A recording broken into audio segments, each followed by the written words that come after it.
é um autor que quem ainda não conhece, um crítico social, né?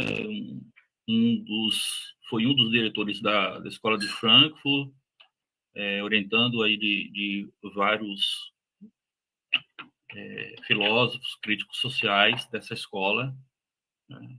E, bom, eu acho que vamos deixar um pouco de delongas, né? Houve uma mudança, né? Não era em outro dia, se eu não estou enganado, era na segunda, não era, Alberto?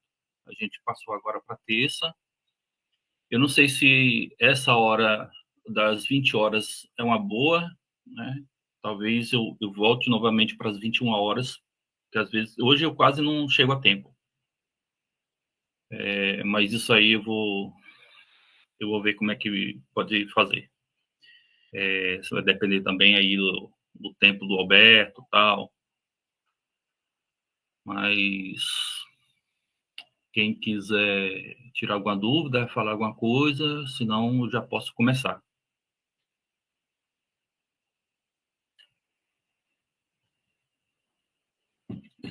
Então, vamos lá, né?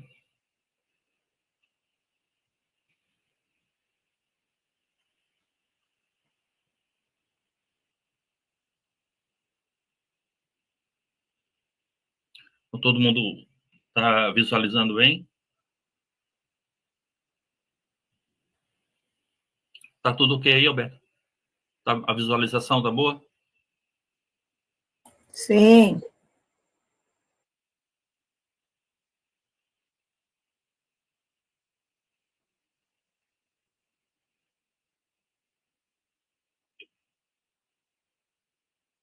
Vixe, caramba.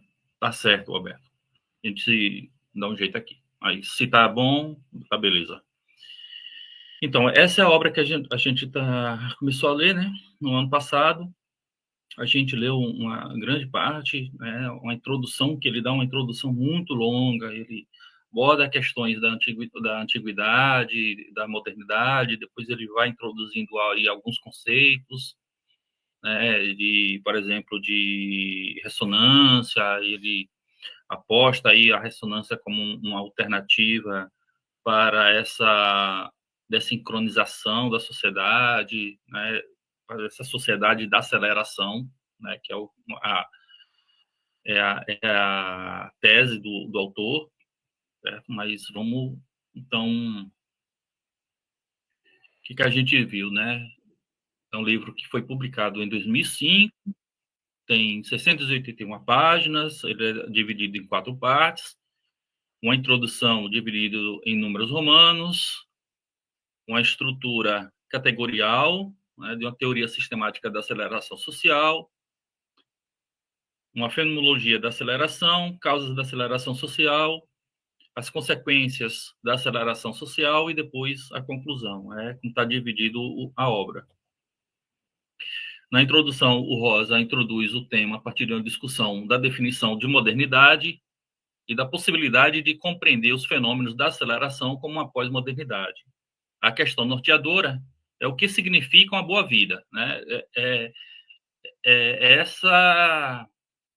a partir dessa busca, né, dessa ideia de uma boa vida que ele vai desenvolver a obra dele. Então, sempre que a gente tiver assim, meio que desviando o foco, a gente sempre tem que estar voltando para essa questão, que esse é o problema do qual ele quer resolver. O que é uma boa vida e como o sujeito nessa modernidade ele pode ter essa boa vida, né? Porque a vida, né, ou seja, porque a vida é sentida como uma luta diária, de modo que tanto na Europa como África, Ásia e América, as pessoas sentem-se como hamsters numa roda girada sempre mais rapidamente, na qual o mundo se lhe impõe como uma lista de afazeres sempre mais longa, e mesmo diante dos avanços tecnológicos. Os avanços tecnológicos se dão a velocidade muito grande. A gente pensa que esses avanços tecnológicos vai nos dar mais tempo, só que, ao mesmo tempo que ele dá mais tempo, há uma escassez de tempo, porque as atividades parece que elas elas se multiplicam e elas possuem um intervalo de atividades mais curto. Então, há um processo que eu já falei várias vezes, é um processo que fica como um estreitamento temporal do presente. Né?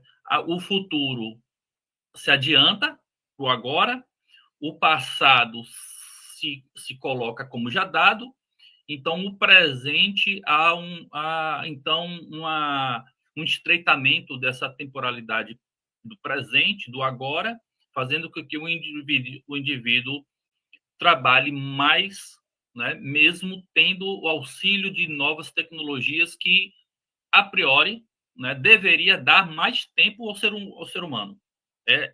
Esse um problema. Né? O objetivo seria contribuir para uma compreensão sociológica adequada dos desenvolvimentos sociais e pontos problemáticos atuais, tanto no contexto do processo de modernização, quanto no debate sobre uma ruptura nesse processo, entre uma teoria da modernidade clássica e uma teoria da modernidade tardia, destacando suas consequências políticas e éticas de forma sistemática. Esse é o objetivo que ele coloca na obra, né?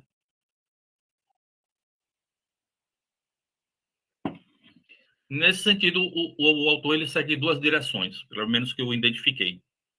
Uma que é o conceitual, que é o processo de aceleração como sintoma e consequência da sociedade que só se estabiliza-se dinamicamente, ou seja, acelerando, e não somente acelerando, mas um aumento dessa aceleração. E é esse aumento de aceleração que se estabiliza-se. Né? Parece ser contraditório, mas não é, certo? Tem uma lógica aí interessante que esse aumento da velocidade, esse aumento da aceleração social, ele se estabiliza-se dentro dessa aceleração. E é uma aceleração aumentativa, não é uma aceleração constante. E uma segunda direção é na elaboração do conceito de ressonância como contraconceito à alienação, o Anti-Freudom. Então, ele propõe essa ressonância, esse conceito de ressonância para ir de encontro à alienação de uma sociedade da aceleração. Né? Como poderia se resolver esse problema da aceleração social a partir de uma outra forma de interação humana, uma outra forma de interação social entre os indivíduos, onde não se dá pela coisificação, certo? Não se dá pela coisificação do outro, não se dá também pela simples e somente pela que ele chama de reconhecimento, né? Não se dá somente pelo reconhecimento do outro, né, do respeito ao outro, mas se dá principalmente pelo processo de ressonância. Você está em ressonância com um outro indivíduo, você está em um tipo de interação mais orgânica, né? Além de reconhecida,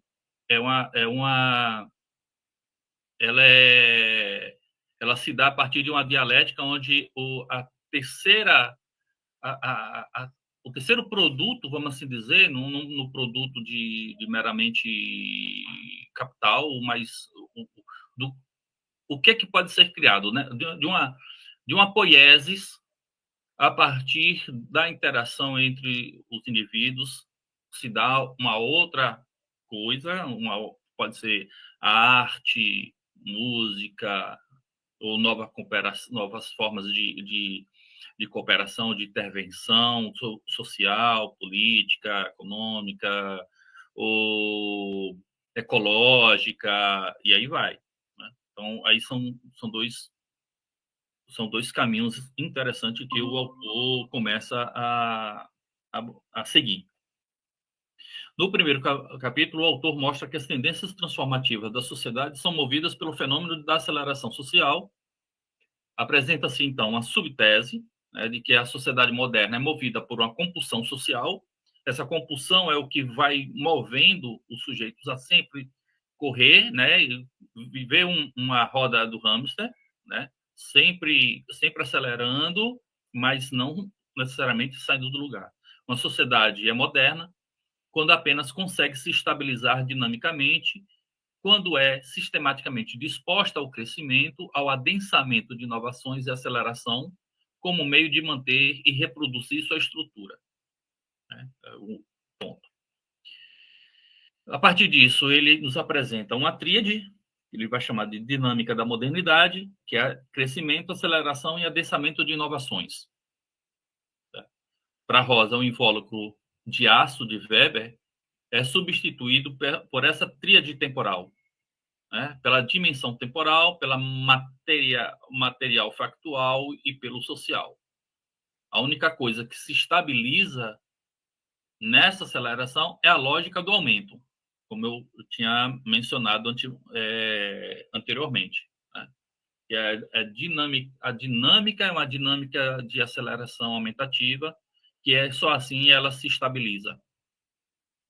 Esse crescimento, essa aceleração e adensamento de inovações é o que ele vai pontuando na obra, falando sobre como se dá essa aceleração, como é que se dá esse sempre crescimento da aceleração e também da contribuição do adensamento de inovações tecnológicas, né?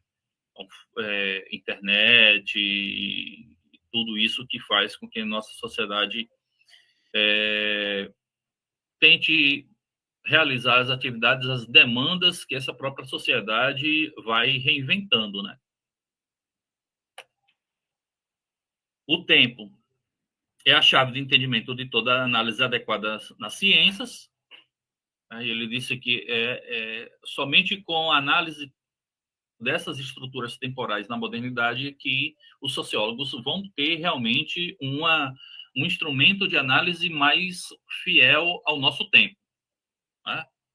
Ao nosso tempo, toda nossa sociedade. Todos os fenômenos sociais, então, podem ser reconstruídos a partir dos estudos temporais e o tempo é uma categoria fundamental da realidade. Isso aí ele não foge disso.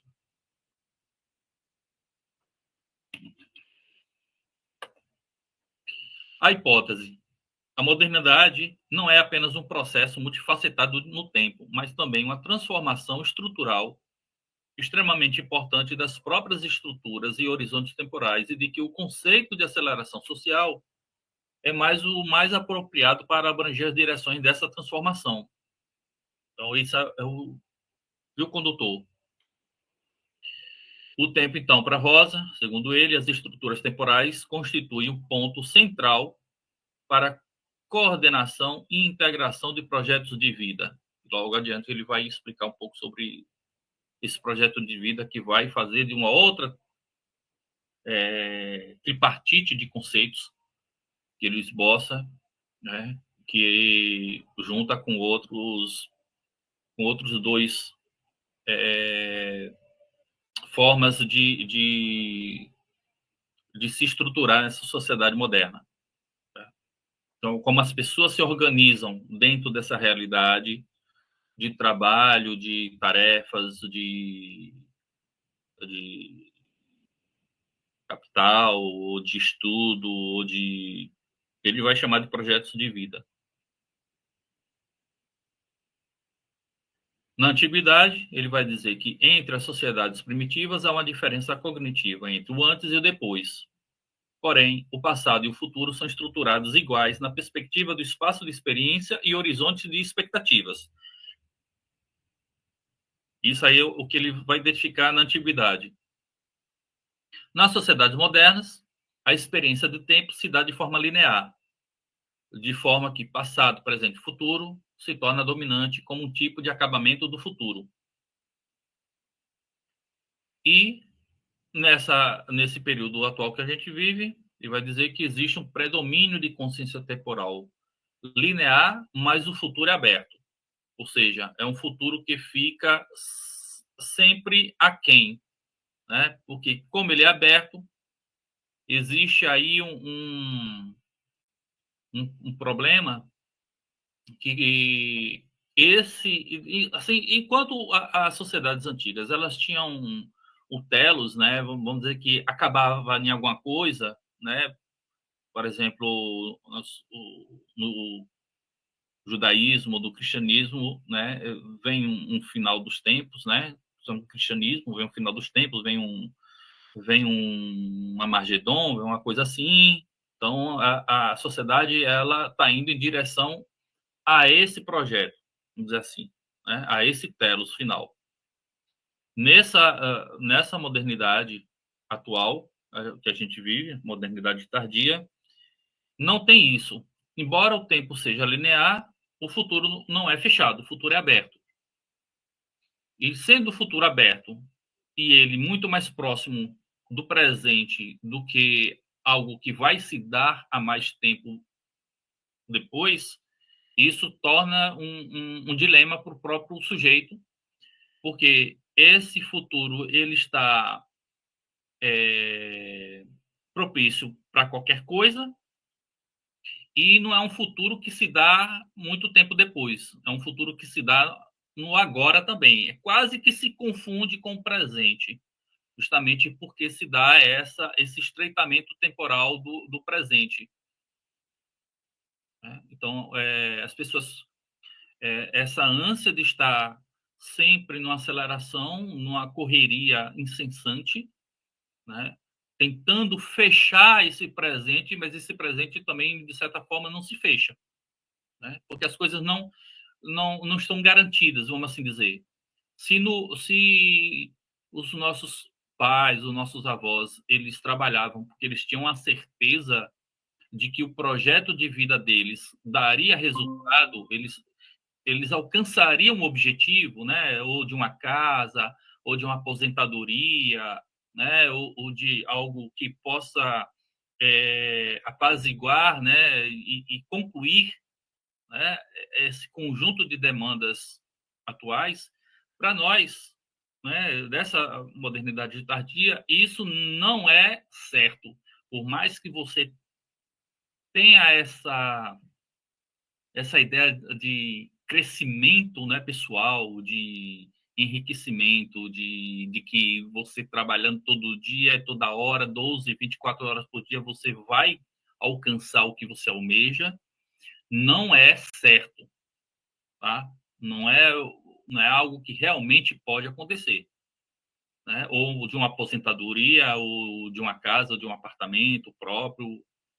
Isso não está dado mais como era antes, né? É de que você pode ficar numa empresa 15, 20, 30 anos, né? No passado isso era muito comum. Havia uma certa identificação do seu projeto de vida com o projeto de vida dessa empresa que você estava ali se dedicando. E você havia uma certa ideia, né, e isso se concretizava de que você ali você alcançaria seu posto, alcançaria o sucesso, você conseguiria depois se aposentar, tal. E hoje não está mais assim, né? As coisas são tão dinâmicas, os postos de trabalho são tão dinâmicos e tão voláteis, né? Você está aqui, mas de repente próximo ano você se interessa por outra área e aí você faz o curso e sai, já entra em outra empresa e começa tudo de novo. Então há sempre um futuro aberto, mais ou menos nesse sentido, né? Por quê? Porque existe, o que ele vai dizer, existe uma fome de tempo, né? Existe uma escassez de tempo provocada justamente por aquilo que deveria dar mais tempo.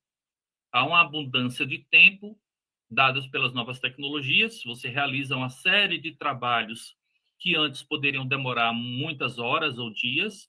Você faz isso em pouco tempo e, ao mesmo tempo, interessante que essas novas tecnologias vai te cobrindo com novas demandas. Então, vai surgindo demandas extras que acaba produzindo abundância de tempo e, ao mesmo tempo, escassez de tempo para o sujeito. Essa essa é uma problemática importante na obra do Rosa.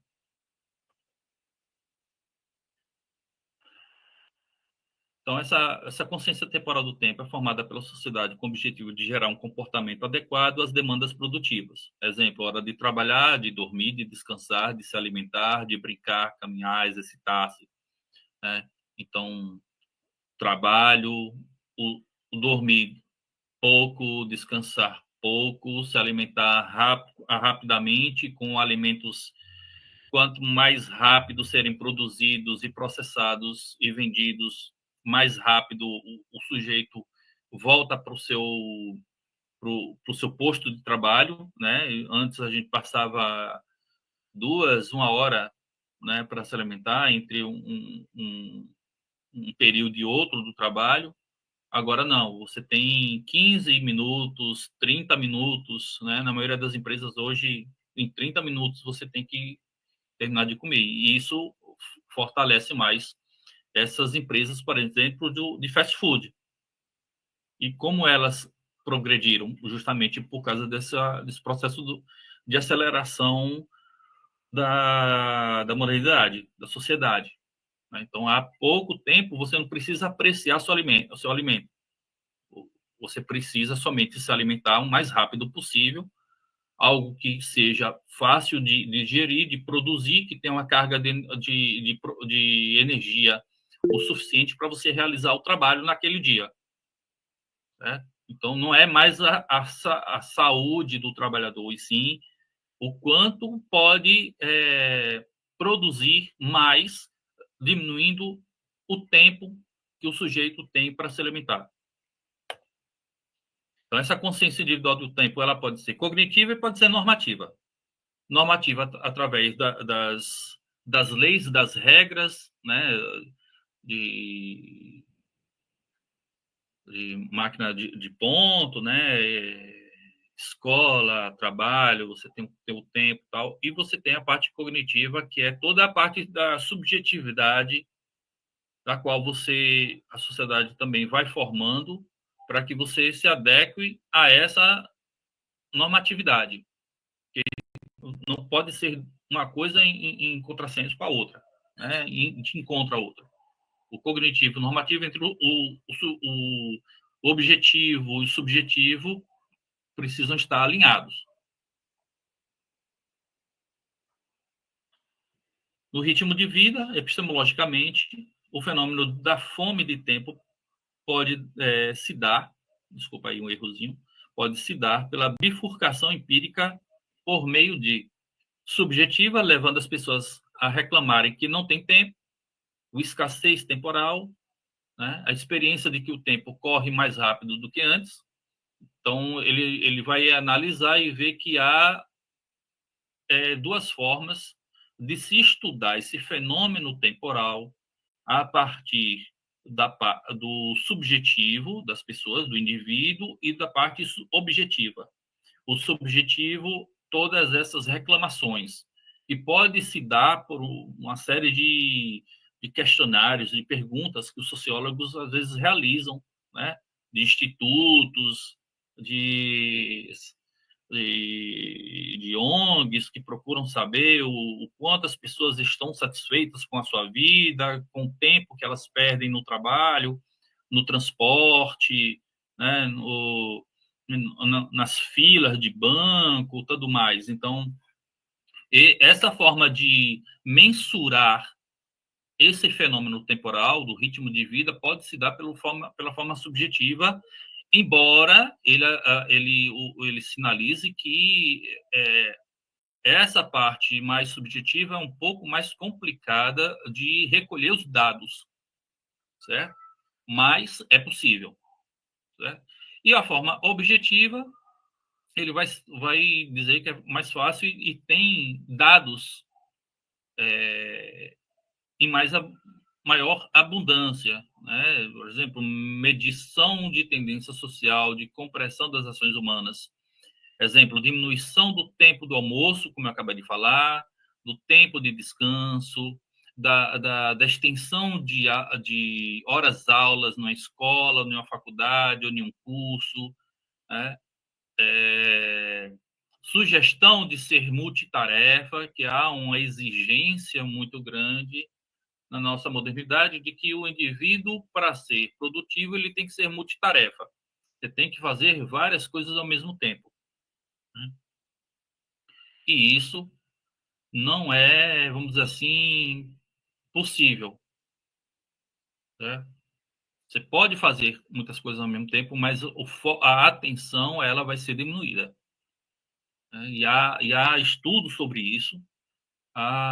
Inclusive, um desses estudos é, por exemplo, a base de qual, por exemplo, o Detran se baseia quando se proíbe dirigir e atender o celular ao mesmo tempo, justamente porque existe uma, existe dados que apontam que a sua atenção quando está no celular diminui a sua atenção no volante, né? Ora, se isso e outras coisas é possível, né, de serem medidas, então dá-se aí uma fonte rica de informações a respeito dessas medições temporais, né, e dá, então, base epistemológica para recolher todas essas informações e formar essas hipóteses que ele está propondo. Perspectivas e horizontes temporais, você apresenta sobre 3 aspectos: sequenciamento de ações cotidianas, expectativa de vida, né, quanto uma sociedade vive. Ela vive até quanto? Vive até 70 anos? Vive até 80 anos? Até 85? Qual é a expectativa da vida nessas sociedades? E aí tem os estudos que são dados pelas instituições, pelas organizações internacionais, né? Sequenciamento de ações cotidianas é a quantidade de tarefas que você realiza no mesmo dia, e o tempo geracional, com o tempo possui a ideia de uma identidade combinatória com o subjetivo. Então, esse tempo geracional é a forma com que cada geração se entende naquela geração, se entende como participante daquele tipo de geração, né? Então, por exemplo, quando a gente fala, né, no meu tempo de garoto as coisas se davam assim, assim, assado, né? Hoje os jovens não pensam assim, assim, assim, porque eles já estão em outro tempo. Então, é essa identificação subjetiva a qual o Rosa está se referindo.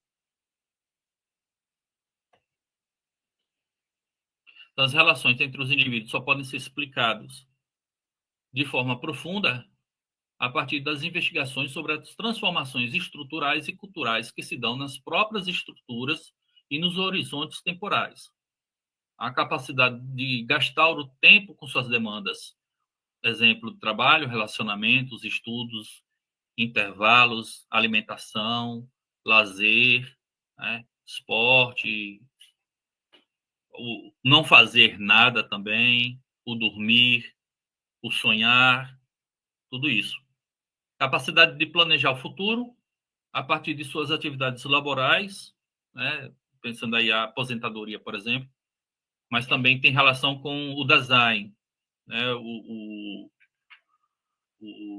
conceito heideggeriano da filosofia de Martin Heidegger, um filósofo alemão ali do período da Segunda Guerra, e propõe uma ideia de sujeito que não é uma ideia antropológica,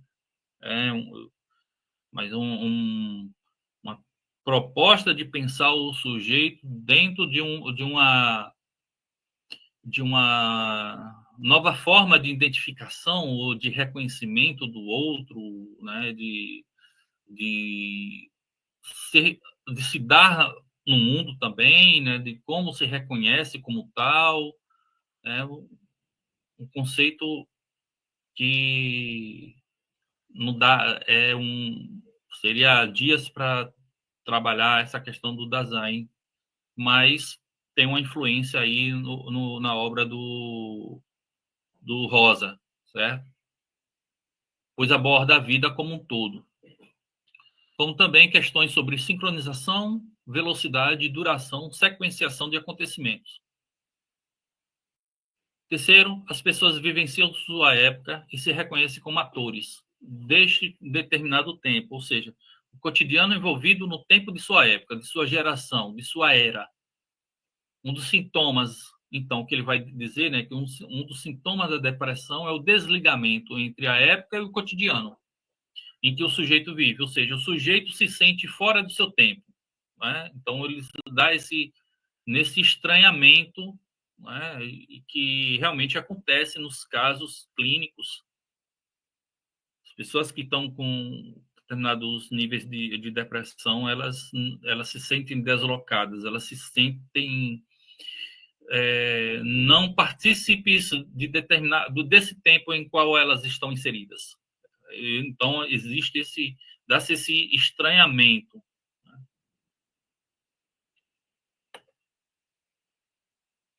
Três perspectivas de tempo a partir dos atores. Perspectivas e horizontes temporais. A vida cotidiana, rotinas recorrentes e os ritmos de trabalho e descanso, que ele vai chamar de vida cotidiana, que você faz, né? Trabalho, escola, faculdade, tudo isso. O tempo de vida, Lebenszeit, formulada não apenas com relação ao cotidiano, mas também com a vida na totalidade, que faz aí a referência ao conceito do Dasein, heideggeriano, né, que também implica questões sobre sincronização, velocidade, duração, sequenciamento de acontecimentos, ou seja, a vida como um todo. E como os atores vivenciam seu tempo cotidiano e de vida e sua relação com sua época de sua geração. É o que Nietzsche, o tempo de Nietzsche, o tempo de Goethe, o espírito, né? O espírito do tempo. A alocação de recursos temporais depende sempre de ponderações aos três níveis. Rosa inverte a lógica Foucaultiana, e aí vale mencionar especificamente a lógica ali daquele período de vigiar e punir, certo? Onde o Foucault estabelece ali toda uma teoria baseada na subjetividade da organização do espaço, do tempo, do sujeito, né? Através dos períodos, né? De uma historicidade, de uma organização da sociedade a partir não sei se podemos dizer categorias aí em Foucault, mas vamos dizer assim, né? Para simplificar, né, de tempo, espaço, ele vai apontar os espaços como escola, quartéis, hospitais,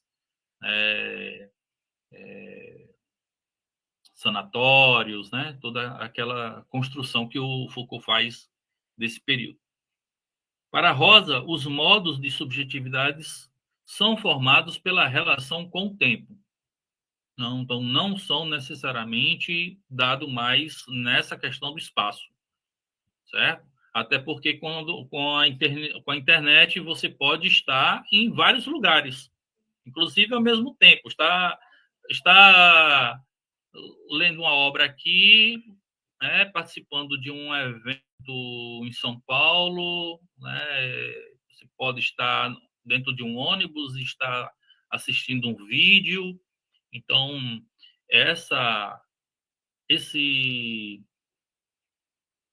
essa relação, então, relação entre a subjetividade e sociedade, ela não estão mais presas a um espaço, e sim a um tempo, a uma relação temporal agora, e não espacial, vamos assim dizer. A dominância do tempo, então, entre aspas, essa dominância não é uma mera particularidade cultural, mas ante uma necessidade socioestrutural. Então, faz parte da atual dinâmica da modernidade essa dominância do tempo, essa tentativa de controlar o tempo, essa tentativa de realizar muitas coisas em espaço curto de tempo, não a tentativa de fazer isso, né? Que a gente sabe que muitas vezes não dá. Um conceito que ele apontou anteriormente, né? Sincronização. Para Rosa, as atividades humanas são orientadas por modelos temporais coletivos, de modo que possamos assegurar uma sincronização entre os indivíduos. Então, todo mundo sabe naquela sociedade, né, e que a hora de trabalho se dá a tal hora, ou então a hora que começa as aulas se dá a tal hora, né? A hora que a pessoa vai fazer tal coisa em uma instituição tem que ser tal hora, então a vida da pessoa fica toda, tem que entrar em sincronização com esses coletivos, né? Com essas organizações, com essas instituições, com essas organizações que estão todas sincronizadas e elas procuram realmente estar em sincronia. Tudo aquilo que foge, então, da sincronização acaba, de certa maneira, ficando fora dessa comunidade.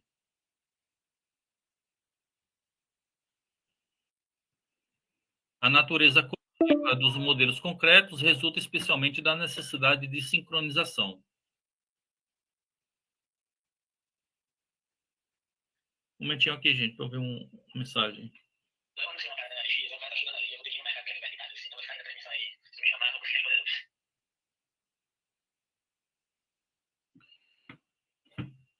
Então, a natureza coletiva dos modelos concretos resulta especialmente da necessidade de sincronização. Então, há o plano de vida. O que é o plano de vida, né? É a fase de formação, a fase de trabalho e a fase de descanso.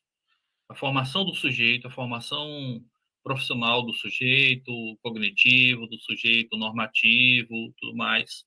A fase de trabalho, das demandas que são capturadas pelo processo do capitalismo, né? De você sempre estar produzindo algo, você tem que estar sempre disposto a realizar as demandas que são exigidas pela sociedade e você precisa estar em sincronia com essas instituições justamente para realizar esse trabalho, né? Você não pode... O trabalho começa, sei, 8 horas e você acha que é melhor começar a trabalhar 10 da manhã. Então, você vai ficar fora, né? Porque não é o que você quer, é o que o coletivo impõe, né?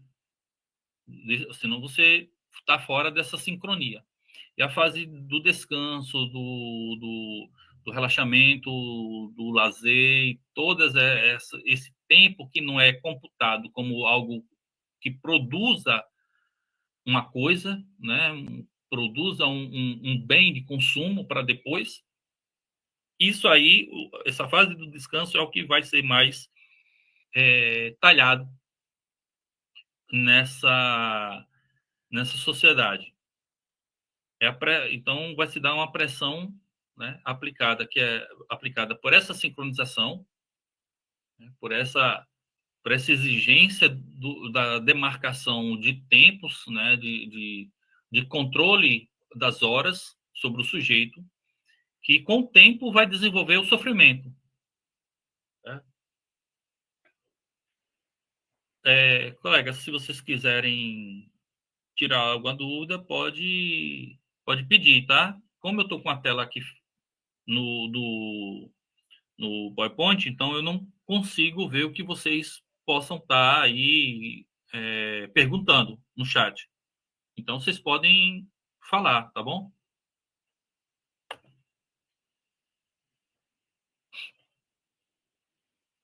Diagnóstico do tempo.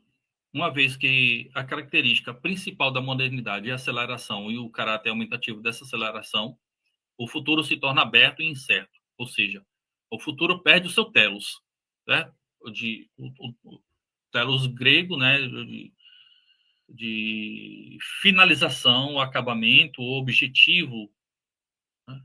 Isso aí é o telos. Assim sendo, as formas de previsão econômico-política do futuro é indefinido. É justamente por isso que o futuro é aberto. Né? E como as coisas estão mudando muito rapidamente, né? Há uma volatilidade muito grande. Você não sabe o que se pode acontecer daqui para amanhã, né? Você não tem uma segurança do que pode acontecer no amanhã. Então esse amanhã seu é aberto. Você pode fazer mil coisas, há uma chance muito grande das coisas não darem certo lá na frente. Então essa é a realidade. Ao mesmo tempo, a modernidade apresenta uma fase paralelamente paradoxal, um tipo de cristalização, né? Então, essa modernidade, ela produz, então, uma aceleração constante e aumentativa, né? Porque é essa dinâmica que se estabiliza. É uma estabilização, mas é uma estabilização que não se dá de forma é, única, ela se dá sempre no processo de aumento constante dessa aceleração. E a cristalização é porque você entra em um estado de tédio, né? Então, o que é estar tedioso? É você estar inserido dentro dessa cristalização, né? De que todo dia é a mesma coisa, você está dando voltas, né? É essa sensação de mal-estar, né? Que vai dar, então, esse tédio leva para as, as psicopatologias, né? Não, claro que não só as psicopatologias, mas principalmente elas, porque você pode estar muito bem do biológico, está funcionando muito bem, mas o mental, ele sempre é um ponto frágil nesse processo. Então, Rosa entende que existe uma relação entre os modos de sofrimento e a aceleração social da modernidade, a partir dessa constatação, né, da cristalização e da sincronização da sociedade moderna. Ele vai dizer que desde o século XVIII que há um aumento do sentimento de que existe uma crise temporal, de um sentimento que se fortalece ainda mais, especialmente com a introdução do transporte ferroviário e passa no âmbito da Revolução Industrial. Ele vai dizer que a partir desse período, principalmente o período da Revolução Industrial e do desenvolvimento do transporte ferroviário, né, os espaços vão se estreitando, né? Aquilo que você levava, por exemplo, no século XIX, início do século XIX, meses, né? Sair de um ponto a outro, né? Cruzar a Europa para ir para o Oriente, né? Para realizar comércio e tudo mais. Você podia levar anos de cavalo, né? Aí você chega à Revolução Industrial, e aparece a máquina a vapor, o trem, e aí esse percurso não leva mais do que alguns dias, né? Então, há um estreitamento do espaço, né, em detrimento do tempo. E aí que entra um paradoxo, ao mesmo tempo, que é o tempo experimentado nas sociedades modernas, né, que vai se apresentar com essa sensação de falta de tempo, né, o que a gente reclama, não tenho tempo, não tive tempo de tal fazer tal coisa, o dia foi curto demais, né, entre aspas, e as técnicas modernas que economizam tempo. Veículos modernos, né? Acabei de falar, a invenção do trem, o avião, os navios, né? Os cruzeiros e tudo mais, internet. Então, E mesmo com essas novas ferramentas tecnológicas, a gente está num período que a gente mais reclama sobre a falta de tempo, né? Não sei se vocês já perceberam isso. Era para a gente ter muito mais tempo, né? Se as coisas podem ser dadas a partir de novas ferramentas, né, novas formas de locomoção, a gente devia aproveitar muito mais, né? Devia haver uma sobra de tempo muito grande para a gente viver com melhor qualidade de vida, mas é justamente o contrário, né? A sensação é de falta de tempo, há uma escassez do tempo. Mesmo com as técnicas que economizam tempo, provoca ao mesmo tempo a escassez do tempo, provocando assim um tipo de tempo estático psicopatológico, né? É, é, é o que acontece, é a consequência desse paradoxo. E aí que ele vai propor, então, uma série de medidas, né, uma série de formas de convívio social ou de organização social onde as coisas precisam ser mudadas, né? Então, pode ser feita da seguinte forma: adotar e internalizar novas orientações temporais, né? Quem sabe uma sociedade menos rígida, é, menos rígida temporariamente, certo? A forma da gente estabelecer uma relação mais amigável com a natureza novamente. Talvez seja uma proposta, né? E aproveitamento de aproveitamento de, de possibilidades, né? Já que essas tecnologias, por exemplo, eu fico muito pensando na questão dos robôs, na robótica, e o quanto essa robótica, essas inteligências podem fazer para a sociedade, elas podem, por um lado,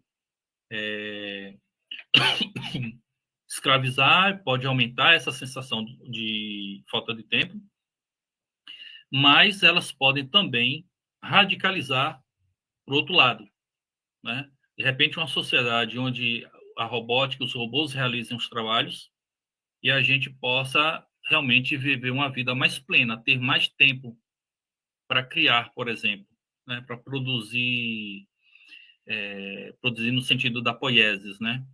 De fazer arte, fazer música, né?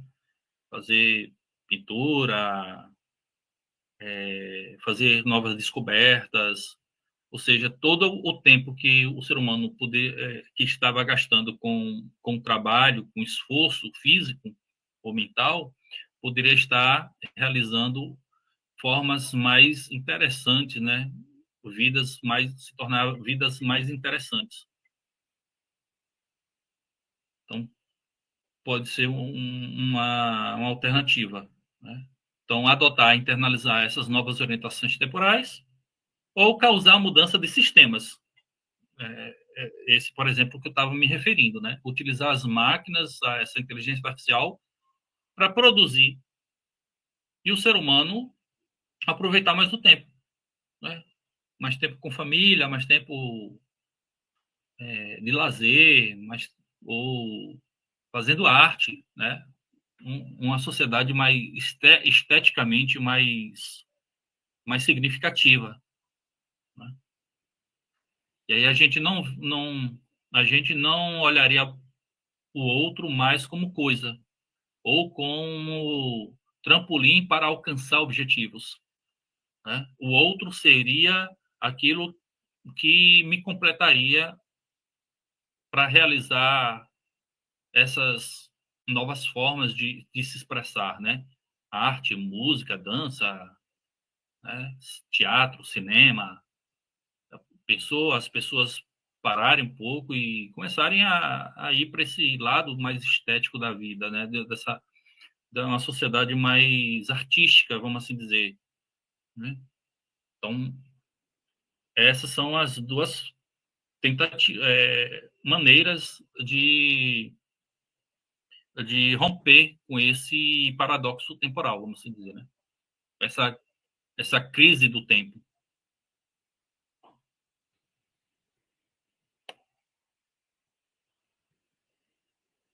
Então, na era da globalização, pode ser sintetizada pela popularização da internet como um alocal ou utópico, né?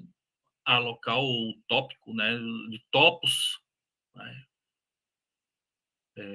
O não lugar, né? O não espaço, assim dizer. Então aí ele vai dizer que essa sincronização que não se dá simultaneamente entre sociedades e continentes, agravam-se todos os fenômenos de desincronização da sociedade global. Então há tentativas disso, né? Mas não tão grandes e não tão resistentes à força desse período da modernidade, né? Das exigências que essa modernidade capitalista exige, né? De você estar sempre